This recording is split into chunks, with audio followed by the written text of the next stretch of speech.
Hello, world that is living non-religiously, and those who want to know about non-religiously, and those who are living non-religiously and just like to talk about it.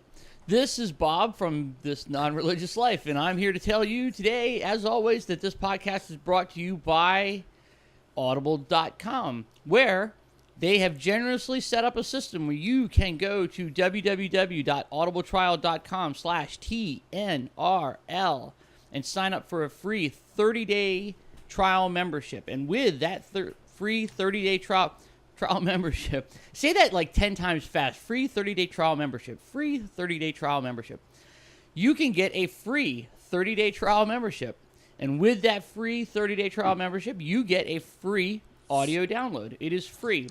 It's a scheme that Jason has cooked up for us to support the show a little bit. Maybe we can get some advertising dollars. Maybe we get a little revenue. Maybe we make the show a little better. Who knows?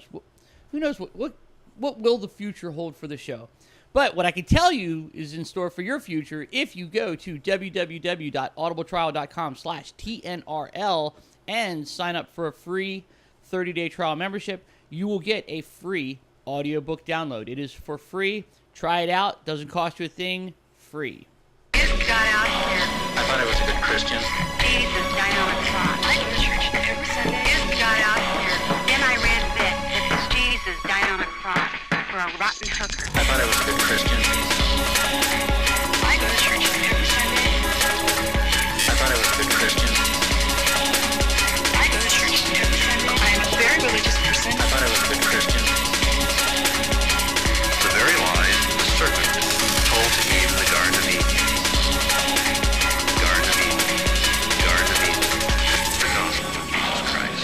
Spreads confusion and promotes lies. The gospel of Jesus Christ. Spreads confusion and promotes lies. The gospel of Jesus Christ. Spreads confusion and promotes lies. The gospel of Jesus Christ. Spreads confusion and promotes lies. The gospel of Jesus Christ. Spreads confusion and Hey everybody, it is Monday, August 27th, 2012. This Non-Religious Life. I'm your host, Ken. All the way across the country, we have Bob and Jason. How's it going? Say hi, guys. Hello. And Jason has a camera Yay. this time. See all of its glory. Yeah, I know. Look at that. You can actually film yourself now, not just listen to what you have to say off camera. It's like the voice of God before. It's an ethereal voice coming from nowhere, telling us that we're doing things wrong. You're doing it wrong. Wanted to start off the show with a few comments on YouTube, whatnot. I've yet to address them in person. I've been writing and kind of lost track of time. I didn't realize that today was Monday until last night at about 12:01 a.m. or I guess this morning, huh? And I was like, oh, shit, tomorrow's Monday. What's today again? Yeah. Sorry, man. The It's 27th. Okay. Sorry. So, yeah, we've had a few YouTube comments, mostly the same person, but Bob, why don't you read them off? I shall. This is a comment made by rpagsis1, and again, he's commenting in that thread of episode 15, special guest Dr. Robert M. Price. And he says, and I find this hard to read this guy because he doesn't make a lot of sense anymore, but he said, Price is priceless, ... While he insults Dr. Craig being interviewed by two bodies, parentheses, who are very unpleasant to the eyes, I must add, close parentheses, Dr. Craig has been speaking at venues such as Oxford and Westminster Hall, etc. Price has fallen so low, he is reduced to speaking to these pathetic nerds. I may be pathetic, but I am not a nerd. No. So I've been trying to think of like how to deal with this, and I think one thing we can do is take a page out of the Skeptic's Guide, and we'll play Name That Logical Fallacy. Okay. Let's go. First of all, he basically called us ugly nerds. Ad hominem attack. No, that is fact. Yeah. Mirrors do not lie. Yeah, I know, right? Well, all right. So he starts off with an ad hominem saying we're unpleasant to the eyes, and then calls us nerds. So he does it twice. He said that we are unpleasant to the eyes. I thought he was saying that. No, I think he's saying that we are unpleasant to the eyes. Well, he can have the audio option. That's just your opinion, man. No, we give two options: and, video right, and you get all and that trouble audio. to put a camera on. You're not doing him any favors, man. If he doesn't like looking, he has the audio. And then I would say that come on. I would say that by his argument that Craig is right because he speaks at such venues as Oxford and Westminster Hall, is that, I would say that's an appeal to authority? It kind of a bad one. There's a whole slew of problems with that statement. It's an appeal to authority. It's kind of a red herring, a complete non sequitur. And it's bad. It's assuming that, one, because Craig speaks at bigger venues and Price talks to us, it means that Craig obviously has better things to say, is better at what he's saying. Two, it's saying that because Craig is more popular, what he says is more viable. And I mean, that's garbage. I mean, look at how popular Deepak Chopra is. But I mean, he's just full of nonsense. And he speaks at Oxford and Cambridge as well. Yeah. Next, it's kind of a straw man because it discounts the fact that Dr. Price talks at, or speaks, if he doesn't now, he has in the past, at just as prestigious of places. You're talking about a man who was a member of the Jesus Seminar, one of the most, erudite groups of people discussing, biblical literature. You're talking about someone who used to be an editor of an academic journal. You're talking about someone who has published, tons of articles, not to mention, a dozen books. And even though, when it comes to the historicity of Jesus, Dr. Price is seen as somewhat of a crank by a lot of scholars, I have a feeling he's taken way more seriously in serious academic circles than Craig ever will be. Well, Price has a controversial hypothesis. Yeah. So, but at least, but he's not. And you know what? I don't think. I think crank is an inappropriate term for other scholars' view of Price, because he backs it up with whether he's right or wrong, whether I think he's right or wrong, he uses good scholarly techniques. Yeah, no, I agree. That's why I said he's viewed as somewhat of a crank by some scholars. Well, that's probably an unfair assessment. They can disagree with him, and they may think he's wrong, and they may have valid reasons for thinking he's wrong, but at least Price is doing good scholarship. Yeah, undoubtedly. And I think also in there, I think we could call that that's a false premise in that just because Price talked to us means he's on poor academic footing.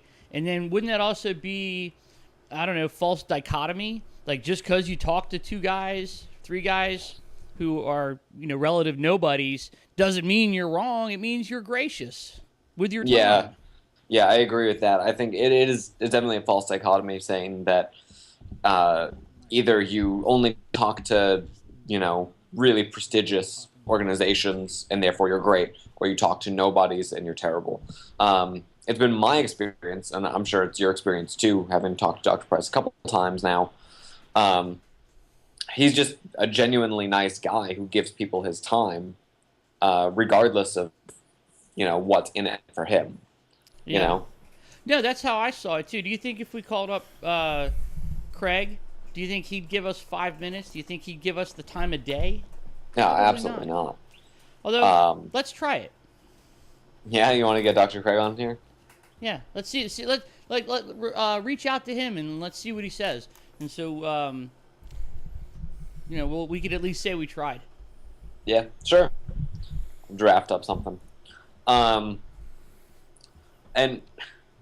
here's the thing, like, this all came down to the fact that he obviously doesn't like Dr. Price, probably because he's already got a premise he wants to defend. And that premise is obviously within the lines of where Dr. Craig stands. And I'm not saying Dr. Craig isn't a smart guy. He is, he's very eloquent in the way he speaks and the way he writes. I think he's a spin doctor. I think his arguments are bordering on weak. Well, I think the Kalam argument's garbage, essentially. But I mean, it's a theological argument for God that even Aquinas thought was terrible. I first sort of became aware of Craig because he's he's the poster boy for religious moderation, and he wrote that lengthy piece about the slaughter of the Canaanites and how God said to do it, so it's all right. And I reject that notion, and so I just not just that God said it was all right, so but the people to be pitied are the Israelite soldiers. Yeah, because they had to do all the killing. They had to do all the killing, not the babies, not the innocent men, women, and children who are just living on the land. But then again, we could get into the fact that none of that actually happened anyway. Well, that's beside the point. Don't let that get in the way. Yeah, don't let the facts get in the way of a good story. But this is. Yeah, Craig is slippery, and as much as I say that Price, when he starts talking, it's drinking from the fire hose. There's a lot there. I can't I don't know, man. And I've tried. I've tried to listen to Craig and process what he has to say, and I can't understand every fifth word of him. He's talking in circles and in theological rhetoric that I don't know. It just goes right over my head. Yeah, I mean he's an apologist, and he's a modern apologist of that. So he does a lot of like he'll bring out a premise and he'll talk about it, and then he'll kind of backtrack and try to link the front of his argument, the back of his argument, so that it just loops around. I find his argumentation weak. I think he's smart. I think I think he's smart. Sorry, I just got clawed by my cat who decided to jump up on the couch as I was moving something. But his arguments are fairly weak. I don't know if it's an issue that he has, but and maybe he means to make better arguments. But I honestly take him to be a spin doctor. I always fall back to Daniel Dennett's assessment of these really sophisticated apologists when he says that they are full of willful obscurities and vague deepities. And that's Craig to a T. Yeah, the vague deepities are definitely spot on. And then this guy in the comment called us nerds. I have no problem with being called a nerd. I'm a big fucking nerd. The reason why I lost track of time is because I was trying to track down one late medieval manuscript that has 1 Thessalonians 2:7 say that, not like the usual textual variants that say either we became as children or we became gentle among you, but we became horses. We became horses? Yeah, it's just an inattentive scribe. I want to say it was in the 12th or 13th century, was writing it down and just wasn't paying attention and accidentally wrote the word horses instead of the word either gentle or children. Yeah. It's like one letter different. So I don't know. I mean, I don't like name calling. I don't like being called names, and I never really how I should be is like, oh no, someone on the internet called me a nerd. Darn it! Oh my gosh! But I don't know. There's that also that part of me where I want to get all defensive about it, and I don't know. I take things to heart too much. Thicker skin, Bob. Thicker skin. I know. I do Thicker need skin. thicker skin. This is the internet. We play hard. The what? We play hard on the internet. Yeah, I know. Well, that guy got me. He showed us. Yeah. It's typical internet hide behind your All keyboard. right, so here's the call thing me. that I think about a lot, and this is why I think that that secularism and skepticism and atheism they're going to win the day eventually, and here's why, because if I could sit across the table from William Lane Craig and we could have a discussion, I wouldn't call him a fat ugly nerd. That wouldn't enter into the discussion. I may think that, but I would keep it to myself. And, it wouldn't make sense. It's not fat. And whatever I think, whatever mean thing I can say about him has nothing to do with whether I'm going to decide whether he's right or wrong, or whether he's going to convince me that he's right or wrong, or whether his argument holds any merit whatsoever. But I tell you what I will do is in a discussion with anybody, I don't care who they are, if they have if they're on the other side of the table from me with an opposing argument, if they have a good point, if they have a point of merit, I'm not just going to go, well, you're a nerd and so it doesn't matter. I'm going to say, that's a good point. In fact, that's a really good point. In fact, that's such a good point that I'm going to go read about it some more, and I'm going to look into it further, and then I'm going to decide for myself what I think. I'm not just going to take your word for it, but I will consider it. I will cede you the point, and we'll come back to it. We'll talk about it again, because I want to know more about this. I'm not just going to say, well, you're a nerd and dismiss anybody out of hand. Well, you've already claimed that you're a nerd by saying that you were going to go read more about it. Yeah. Yeah, right. But you know what I mean? Like, reading books. Most people who are skepticism and atheism, it really overlaps quite a bit. And the best people in that world are the ones that say, man, you know what? You might have a point. You might just have a point. I'm not going to agree with you yet. Conditionally, I'm going to consider your point, and then we'll come back to it. And then there's, then they do some research or some thinking and come back to it. And then they go, well, you know what? Turns out you're wrong, and here's why. Because this is what I've thought about it. Not just dismiss things out of hand. Yeah, and it's something that comes back to...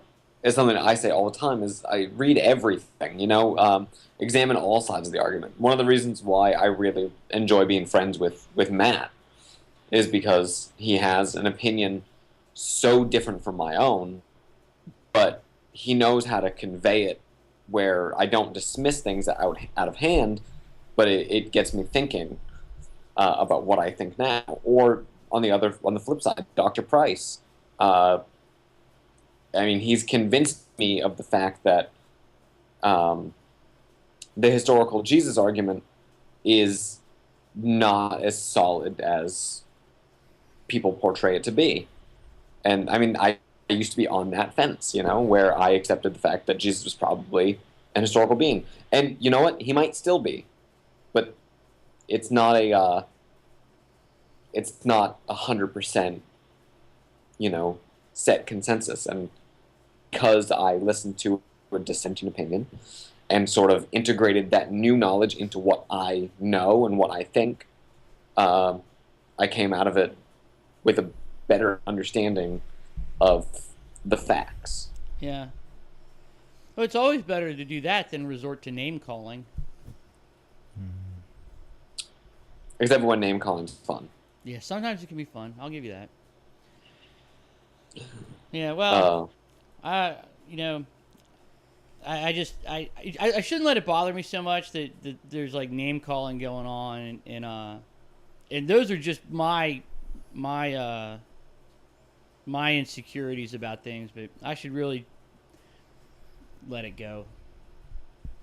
Yeah. What does that say? You you let somebody in like that, they're living in your head rent free. Mm-hmm.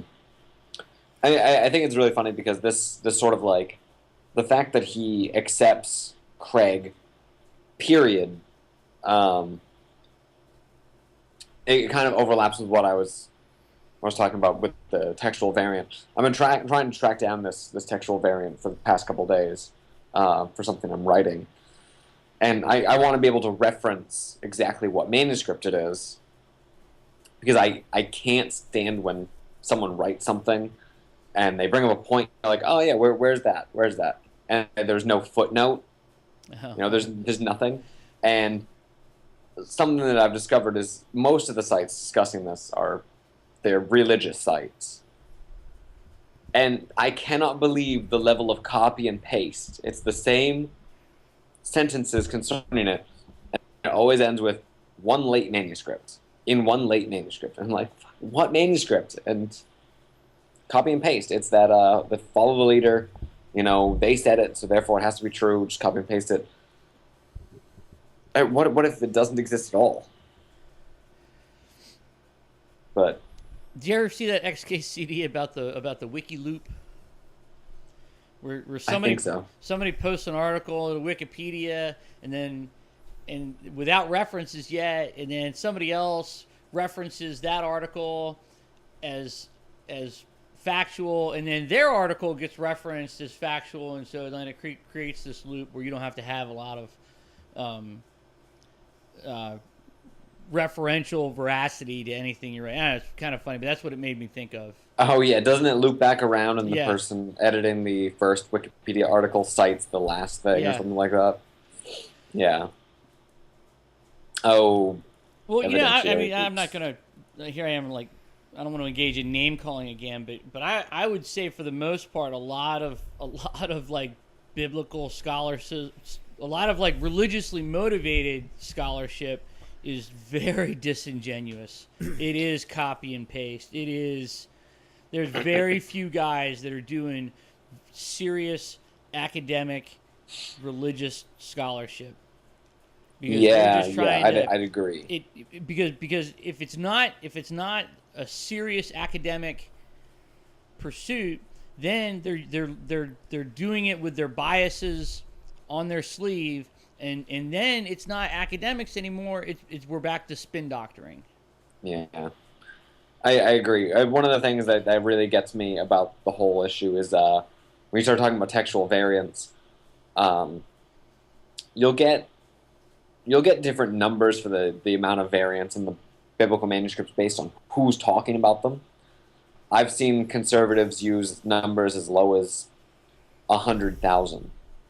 You know, bear in mind we have like tens of thousands of manuscripts, and no two are identical to each other.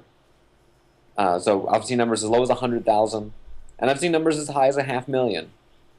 But regardless of what number they use, conservatives will always say, oh, only like 1% of them mean something.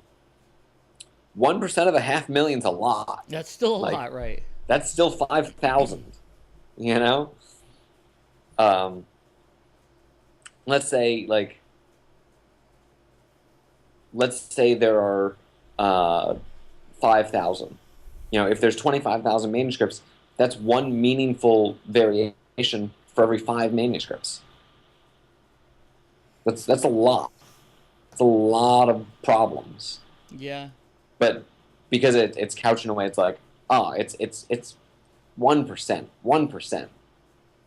1% of a million's a half lot. 1% of half million's a lot. Hey, if I win $1 million in the lottery, I'll give you guys 1% of it. I would love that. What an asshole! I know, right?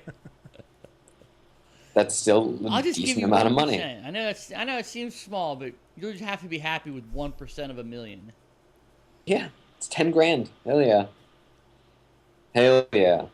I'll take that 1%. Okay? No.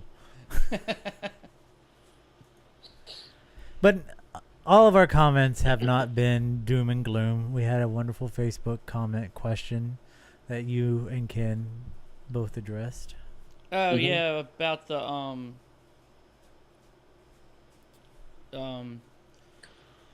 I know for my part it was I was commenting about voters voting against their own interest.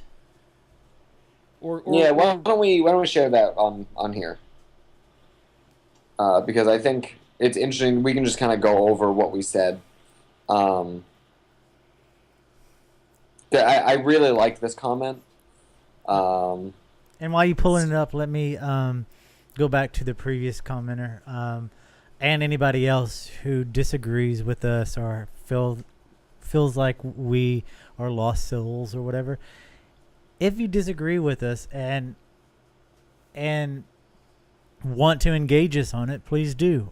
We have all different types of avenues, so you can contact us. If you want to be on the show, we can make that happen. If you want to just send us a lengthy email for us to address, if you want to call us, we can do that and leave a voicemail. We'll put your voicemail on the air, so you will be represented as what you say, and then we will address that.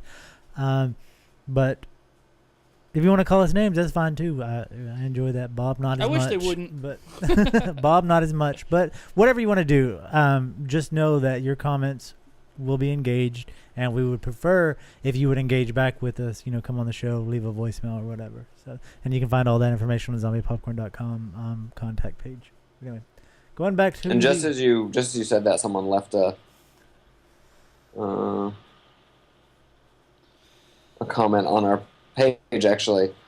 Hey guys, this is Suzanne Lim. She just left us 16 seconds ago. Woo!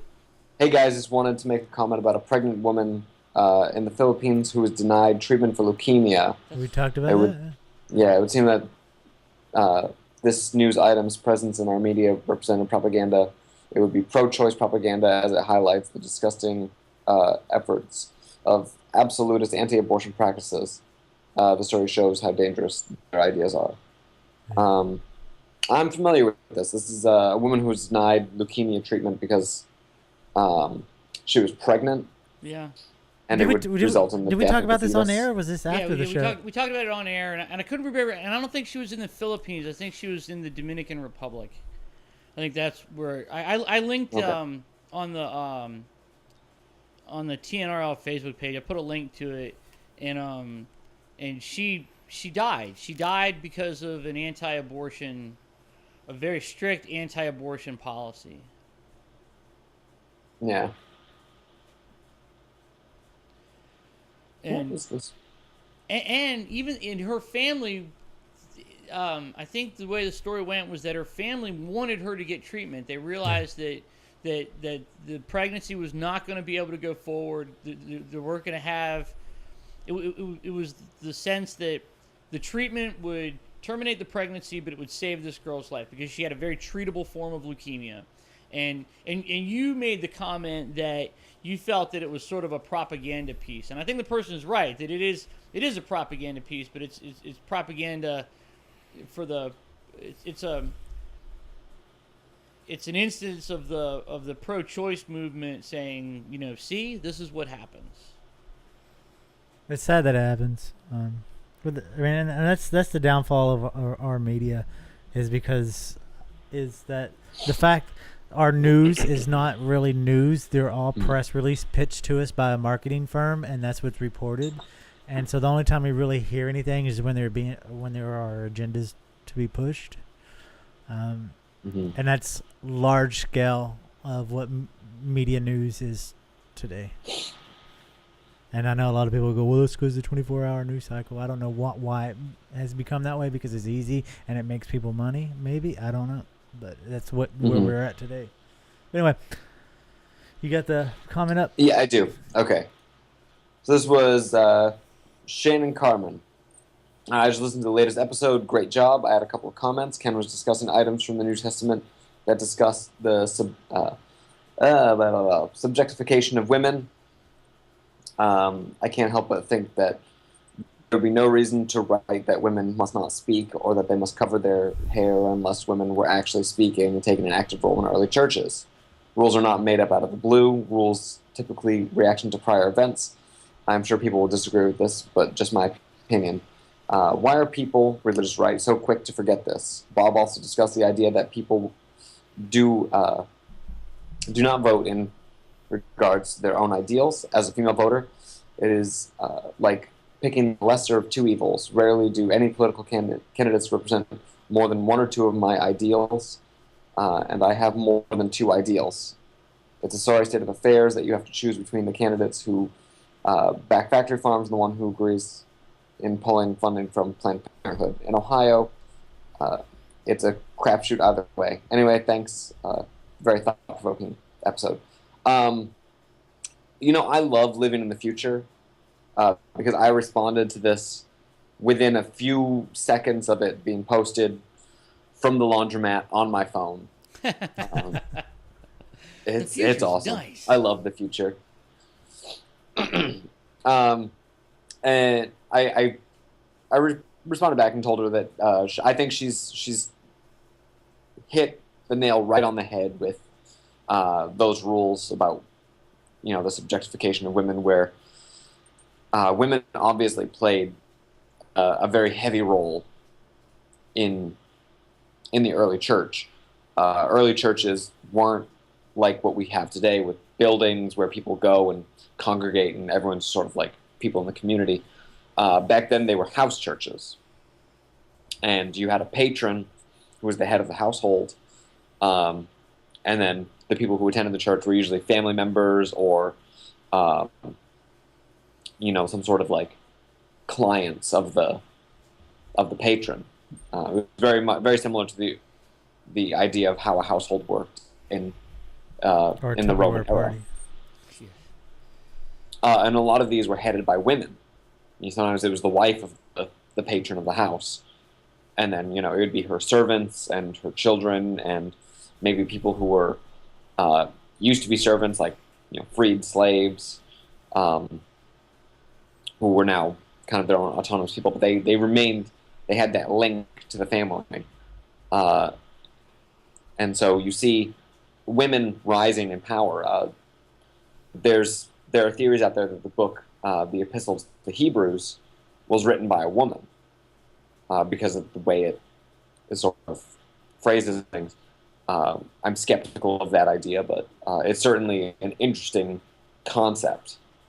We do have biblical evidence that women were, taking roles in the church. The epistles of John are written to a woman. And then you see these two passages that talk about women not being allowed to teach, or the fact they have to cover their hair. They're very late additions. So you have, the first one is in 1 Corinthians 11. It says the women have to cover their hair and whatnot. People believe this to be a late redaction because earlier in the epistle, you have sections where Paul is talking about women prophesying and being active in the church. Obviously, if he's going to say that they're not allowed to teach or prophesy or whatnot, he's not going to talk about what they are doing and encouraging it. The second one is in the epistle of 1 Timothy. I think it's 2:12. And the epistles of Timothy, 1st and 2nd Timothy, and Titus, the pastorals, are considered to be very, very late indeed. Like, incredibly late, like second half of the 2nd century. Not written by Paul at all. Most Pauline churches had no idea they existed until nearing the end of the 2nd century. So, yes, I have this picture in my head of these early churches, and then like two dudes are getting together, like, hey Steve, man, your wife Sally's really getting out of line. She's really taking too big of a role here. She's stepping on people's toes. I just found a letter by Paul that I think would be really important if you read this today. And we know that it was written by Paul because, see, he signed his name right here at the bottom. It says Paul, and I think he has something to say about how women should behave. And then the guy's like, all right, Bill, I'll read that today. And that's almost exactly how it happened, I'm sure. It was a couple of guys who got together and decided that some of the women in the church were taking too heavy of a role, and they wanted to take the power back. So it's really easy to find a letter and sort of, say, oh, look, Paul wrote this letter. And it says that you have to shut up and make me a sandwich. Or maybe the guy says, well, Steve, it doesn't say in this letter to shut up. And the guy's like, Scratch, scratch, scratch. It does now. Yeah, exactly. Yeah, no, I'm sure that's not even an oversimplification. I'm sure. I'm sure that's probably just about exactly how it happened. But in my mind, they have like British Monty Python voices. Yeah, obviously, they have to. It's very Life of Brian. Yeah. You know, he threw his shoe at us. He's saying that we must gather all the shoes. No, he's saying that we must all take one shoe off. We must gather shoes. I think that Shannon is right on the money in that there isn't a rule out there that's not written in blood. You know what I mean? The rule was written because somebody was breaking it before there was a rule, so then they made the rule. Yeah, I mean, do you think cups of coffee you get from somewhere that says caution contents are hot? Do you think they really thought like, you know what, we better warn people about this? No, it's because they got their asses sued. Someone spilled hot coffee on themselves, you know, and they were like, all right, there's no warning saying it's hot. Let's put that content hot there. Everything arises for a reason. Nothing comes out of a vacuum. Yeah. Except Higgs. Huh? Except Higgins. Is that what you said? Yeah. Oh my god. So what about voting? Oh, my comments regarding voting were just that, you know, we've said before, and I'll keep saying it, is that generally most elections come down to voting for the guy you hate the least. And I just sort of expressed my view or where my priorities lie. And I'm on her side, I guess, regarding, you know, I wouldn't want to vote for somebody who supports or advocates for a factory farm system. But then at the same time, I don't know, like you got to look at human rights as well. And I'm not saying to ignore animal rights and welfare, but I think that if we have human rights and equality first, then we'll be able to cast that net of compassion a little wider and include animals as well. Flawed ideology. What? Flawed ideology. Are you saying I have a flawed ideology? I say that statement is a flawed. Why is that? Well, this is the wrong show for it. But in short, no, look, I admit that it's imperfect, and I just say I'm doing the best I can. No, I understand that. But anytime you put a division in your thought of compassion, just because, well, we'll worry about them when we get this, then you're creating a bigger gap in it. And no form of compassion and no form of caring about the other person, by taking care of all, both workers and animals, is not going to take away your work for helping protect both. Oh no! I didn't say to do that. In fact, I was specifically thinking in terms of an election where you have two candidates, and you have to prioritize somehow. It's either vote for this guy or vote for that guy, and I would land on the side of voting for the guy. He might not have the best. He might not have the best policy for the environment, or he might not have the best policy for animal welfare, but he does have a really good human rights policy. And so that's where I would land, because I would feel that the human rights, all other thinking about welfare, about the animals and the environment or anything else, will trickle down from human rights. Or you don't vote for anybody. Like, you got to pick one, right? Well, that's the thing. It's like okay, you have your choices is Coke and Pepsi. They're both bad for you, but you like one flavor better. Right. I mean, there is, not to get into this because it's not what this show's about, but there needs to be something more than the two-party system. I agree. I'm just talking about given the choices today. Yeah. I'm But speaking from a strictly pragmatic point But if of you're view. saying given the choices today, we have more choices than Republican, Democrat, and Independent. We have more. It's not our choices today. Is like, do we continue to push forward the system that's in place, or do we band together and change it. Well, that was, and somebody else came along and they were like, look, you got to look at the other third-party candidates, and I agree. Well, I'm not talking about third party. I'm talking about do we take even more radical change, for lack of a better phrase, and overhaul the complete system? That would be great. That would be something to do too. Because the way it is now, I mean, we don't have a two-party system. We don't have Republican, Democrat, and Independent. That shit's a farce. It doesn't exist. And if anybody who still believes that our democracy is set up that way is sadly lying to themselves. I'm not and that's what I'm saying. The system. Well, I'm not saying just saying if you're given the choice between two candidates, this was how I would make my decision. But I just want people to know there's more than just more than two choices between candidates. You have a third option. And that option is? Look at Greece. Look at other avenues that you can do. There's more than right, and that's all true. I'm saying the day you go into the ballot box, the day you're there, and there's two choices in front of you. This is how I make my decision. Now, leading up to that, yeah, I'll support any kind of change. I'm down with any kind of shaking up the system. I'm down with that. But I'm speaking strictly in the context of you're making that decision that day. You're casting your vote that day. How do you do it? And I'm not saying anything further than that. Okay. I'm not. I'm biting my tongue because this is not the show for it. We have another show. Yeah, not the show for it. Yeah. I'm a little more in agreement with Jason on the subject.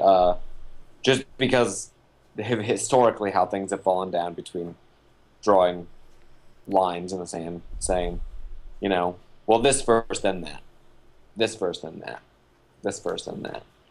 And I mean, progress is progress. Yeah. I'll give you that. But yeah, not the show for it. Not the show for it. But Bob, I'm not just for the record. I am not attacking your what the statements you made in your comment. Awesome, I agree with it. But I'm just saying that my point is we just shouldn't fall short on that. Not saying that you're putting that forward. I'm just saying.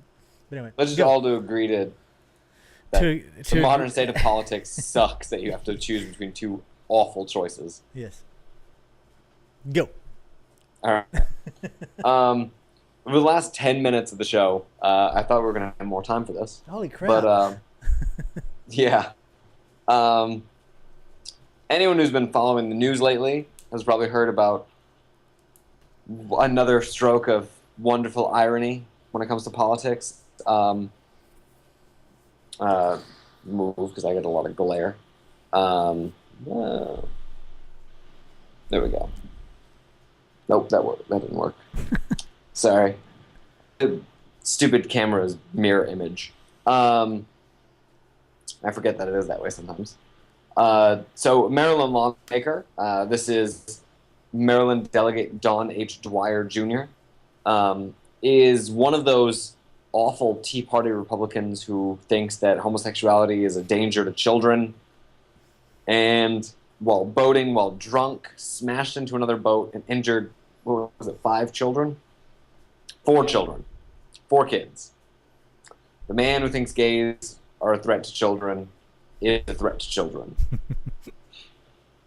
I love that headline for that article. It's like the best headline I've read in a long time. Yeah. Yeah. I thought it was an Onion article. It was one of those times where, like, it's a real article, and I thought it was something from the Onion. And it wasn't. Bob, you're saying you found out something about him. He's like a religious leader or something? Well, he's a Tea Partier, and he opposes same-sex marriage. In his stance on homosexuality is he opposed same-sex marriage because he felt that it would be teaching homosexuality in schools. I don't know where that follows. Well, it's a given. Like I don't ever remember there being a homosexuality course in school, especially in grade school. You're right. What would that course even entail? I don't know. What does that mean that homosexuality will be taught in schools? Well, Caswell and Alaska Thunderfuck will come and teach the class. That's crazy. But so one of the things that I do think is really the true irony here, because there's levels of irony, is that he supported a bill that would call for the removal of public officials from their jobs if they get into trouble like he did. But under his own bill, he would be removed from office. Yeah. But he's not going to let that affect him. No. There's no way. There's no way in hell. Can we stop for a second and think about this, like, teaching homosexuality in schools thing? Like, I imagine two students walking down the corridors. Hey, Billy, what do you take for your elective this year? Oh, yeah, this semester I'm taking Gay Butt Sex 101. What are you taking? Oh, yeah, I'm taking that class too. No, what? Who's the teacher? What's the homework? Yeah. Yeah, what's the homework? Like, it's such a... Oh, man. But it gives me a headache. But there's the other side of it. I mean, even if we're not going to take the perverse side of it, is it going to be like when they teach Black history? Is it going to be like, well, this homosexual created, whatever, Gay History Month? Yeah, I mean... Gay History Month. You learn about Alan Turing. Why not? Invented the computer. Yeah. I mean, I don't know. Good for him. What's the big deal? I mean, Yeah. I think that Black History, like from my standpoint, I've always thought that Black History Month was a little silly, but I think that that's a holdover from a time when, people didn't. When people went to school, it was a time before integration, and it was a measure to affirm the accomplishments of Black individuals when it needed to be done. Like now, I think we're living a time where blacks and whites go to school together. It's an integrated society. It shouldn't be a difference. But I don't know. That's more of a philosophical standpoint. Yeah.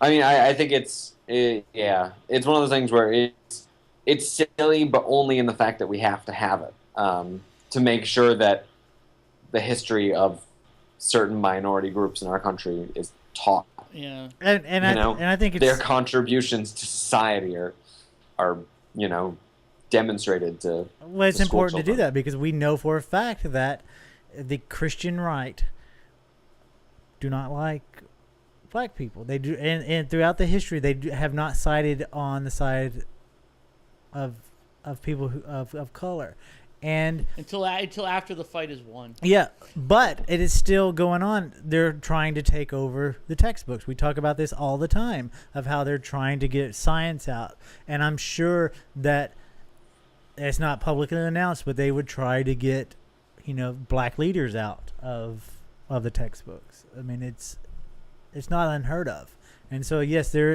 is a strong need for white middle class children to be taught full history, not white history.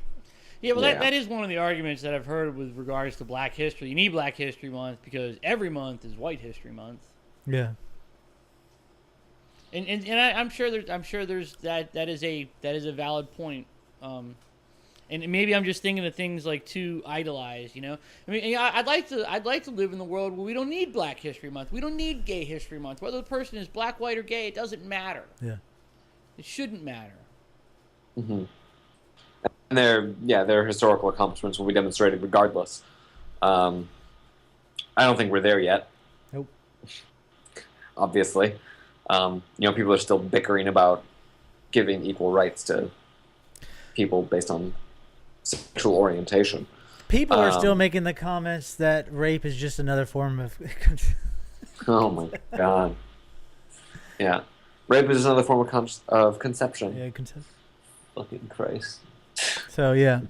That guy could very well be the vice president of the country.